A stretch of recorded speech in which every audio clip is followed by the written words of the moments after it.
Most chiropractors that I know, that I've stumbled across, that I work with, don't actually build a business.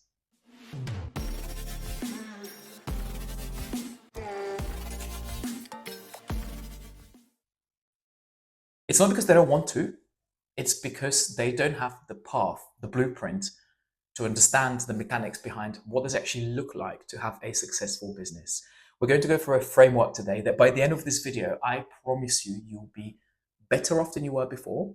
And there might be one or two of you watching this, and the whole concept of the way you're going to run your life for the next 10 years will change. If it doesn't, I want you to unsubscribe from my channel. This is how confident I am that this framework works. Why do I have the audacity to say that? Because I'm someone who used to take much bigger risk, and that also led me to some life lessons. But the way I have gone through the journey of clinician to the next step of my career, and the next step is something that I wish someone told me before I opened my clinic. Because if I had the blueprint, I would have not just built myself a job, I would have known how to structure a whole business as a separate entity that can live with or without me. That now I have, but I didn't for the first 3, 4, 5, 6 years of my career as a business owner. Many of you would look into HMRC and they'll say, yes, I have a limited company because I'm registered as a limited company. That does not mean you have a business. On paper, yes, you're a limited company, but what does the day-to-day look like? A lot of chiropractors literally would go from, I was adjusting 100 patient visits a week, I put the pen down, I have no responsibility, but I wanted to have my own thing. So what did I do? I opened the clinic. And then the whole chaos began. And by the way, we work with clinics in the UK, close to 50 clinics now, that I see the same pattern over and over again. And there's typically two problems, and I'm going to identify both of those problems today. There's two problems that people find difficult to, I don't know if it's understanding or if it's being able to just envision or if they just don't have the right mentorship. But the first problem is they don't know how to scale. And the second problem is they don't know how to lead. They don't have the right identity they need to embody to actually scale a true business. There are, I call it the ladder process. In this ladder, there are 3 major steps. And let's imagine this will be your North Star. This is whatever you want. This could be freedom. This could be more financial rewards. This could be freedom of choice, freedom of location. This could be impact. I'm impacting lots and lots of patients. Your North Star should be your North Star. I'm not here to teach you how you set your goals or what goals to choose. But these 3 ladders, these 3 steps on the ladder actually require completely different skill set, completely different knowledge, completely different way of thinking. And I call this the COA framework. C stands for clinician. Clinician. Now, this is where you may have just become a clinic owner by on paper. You found a place, you open the place, and you are building your diary. Here, what you're thinking about is how do I get my diary busy? Which actually isn't much different compared to how you got your diary busy when you're an associate working under someone else's umbrella. Here's the problem in this first stage here, the clinician. The clinician thinks like the mechanic. They think about how to fix the patient, how to close the notes, how to maybe write the notes in the proper way. How do I do the operational stuff, the simplistic stuff, which is the kind of the bread and butter of what your clinic should be doing, which is to provide the service. Now, I wish someone told me that this is 10%, if not less, than what's required to have a truly optimized, successful business. This first step is all about you adjusting patients. And you can get from 0 to 100 actually very quickly. You just need to know how to get a few new patients, how to get people on their plan, and how to keep people well. There's no point teaching you that because that's something you're taught. You got taught at university, you practice for a while. But that's where people think going from the clinician to the second step, which is the operator, is the same. And that could not be further from the truth. I promise you that because I've seen so many clinicians opening a business and doing the first hire thinking that it's how it works. It doesn't. For you to be an operator, you have to start thinking about systems. Here, for example, the clinician, you might literally have one channel of new patients in terms of how to acquire them. That might be referrals. That might be a health talk that you've learned to do really well. That might be one spinal screening a month. You hire your first associate, the game changes completely.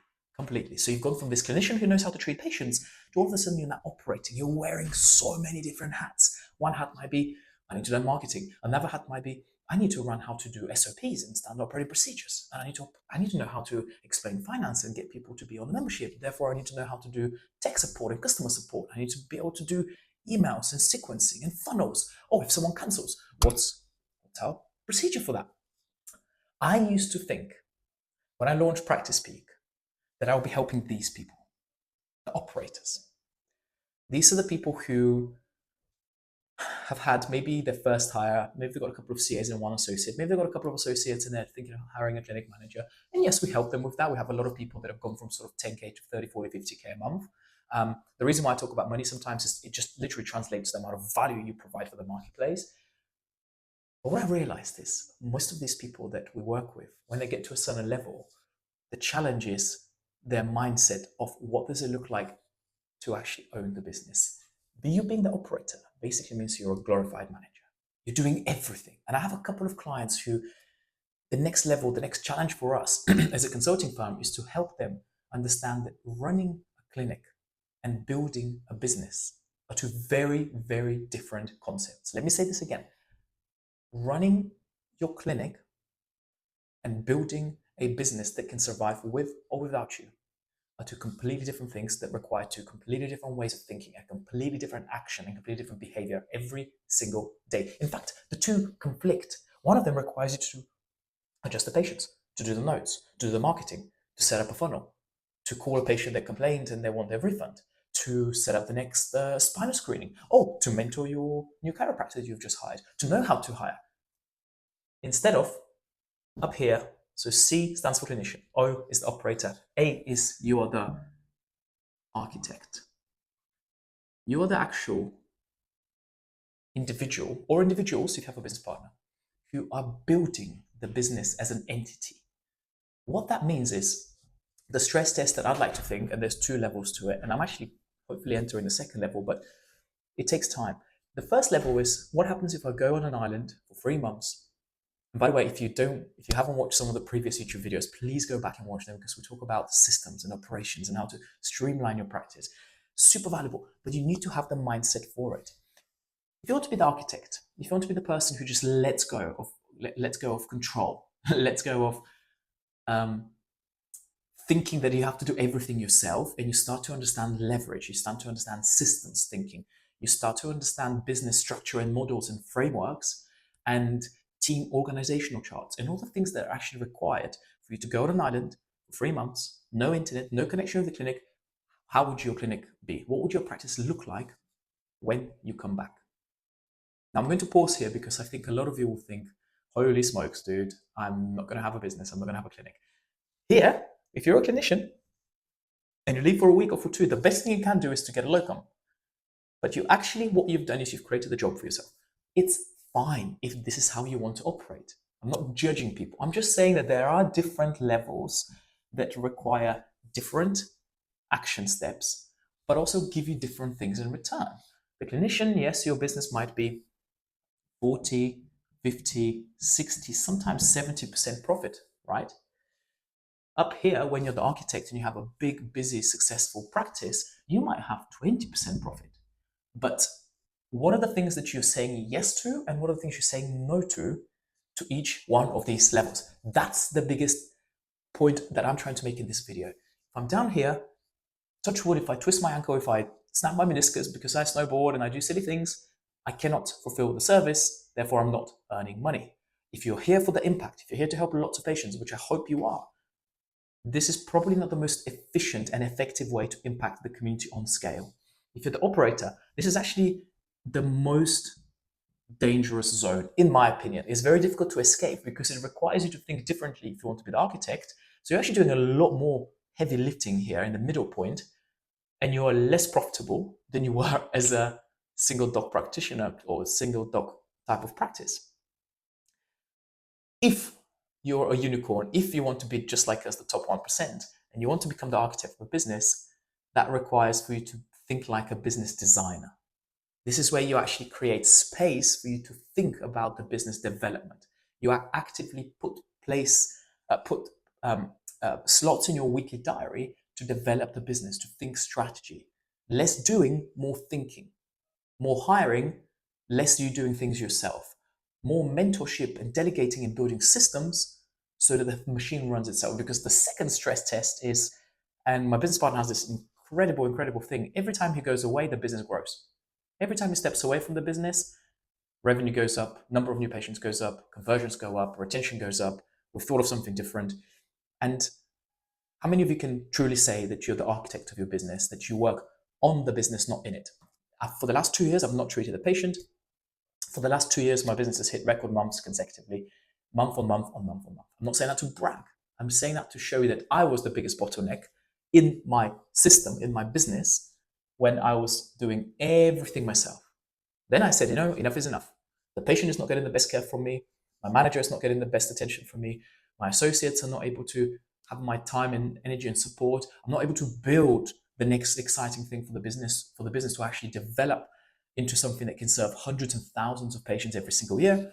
And now I'm happy to say that once you step away from that role, but you've got to have your foundations right, then it gets really exciting. This is what I call the black belt community in my Practice Speak mastermind. That's the clinics that do 100K plus a month.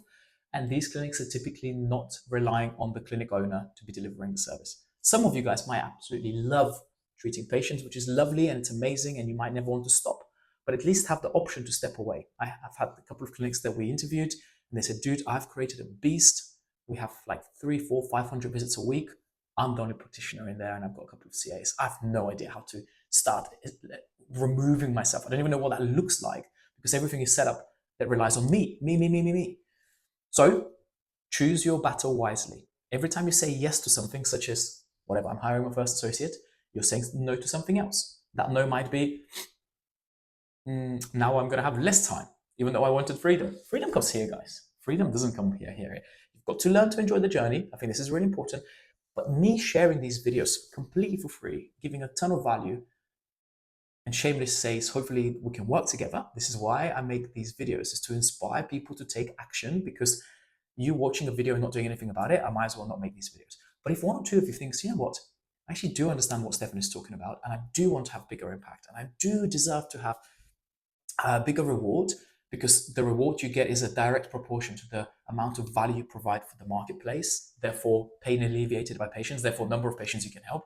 We have an amazing community of chiropractors who I truly believe follow a certain path, follow a certain framework, a certain blueprint that we teach. And guess what? 9 out of 10 of them, when they follow the recipe, they get the same result. And that result means they have bigger impact on their community. They have more freedom that they know what to do with. Some of them go on their first ever holiday where the clinic is running, because now they actually have a true successful business. But I need you guys to understand that there are levels alongside this pyramid, alongside this ladder, that require you to think very differently. Because a true CEO, a true business owner, they think about thinking. They think about leading. They think about how they invest in themselves. Last year alone, I spent probably £40,000 on masterminds and personal development myself, so I can bring it to the marketplace, to you guys. And now people pay me to teach them what I've learned. People pay me to teach them how I built my business, escaped the business without it having to rely on me, and the thing runs itself as well as it did when I was in it, if not better. So that's what a true transition looks like, from a clinician to an operator to someone who's an architect of their own business. It's creating something that is beyond yourself, and I can only speak from experience, it has such an impact, because now I'm not helping 100 patients that were in my diary. Now we're helping 700 people that are in the diary as the clinic. And I would like to think that my team is also happy. I'd like to think that they're well incentivized. I'd like to think that they provide the value for the clients, and clients feel looked after. So I just want to ask you this. Where are you right now? Are you still in that clinician mindset? Are you the operator, but you don't know how to get to the next level? Or are you ready to be the architect the architect of your, there's an amazing concept that we say life by design, not by default. You don't just let things happen in your business, in your life. You design them because you have the intention to be great. And I love this concept of how to like go from adjusting to leading a team and building things and to scale. And the only way you can scale is to have the right mindset, the right framework, the right mentorship, the right support. And then all you need to give it is just time. So build a practice that works with or without you if this is the game you want to play. If you want to know how to play the game, come and speak to us. There will be a link in the description below how to work with me. We'll sit down for an hour and I will explain to you exactly how I help clinics like you.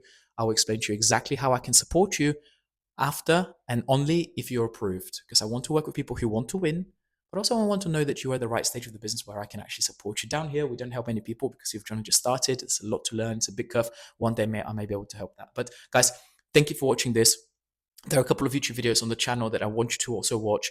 I'm going to shamelessly ask if you do subscribe and you do share the video. It helps massively for me to be able to do what I keep doing.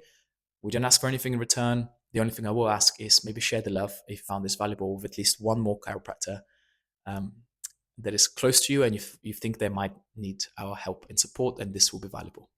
Until next time, bye.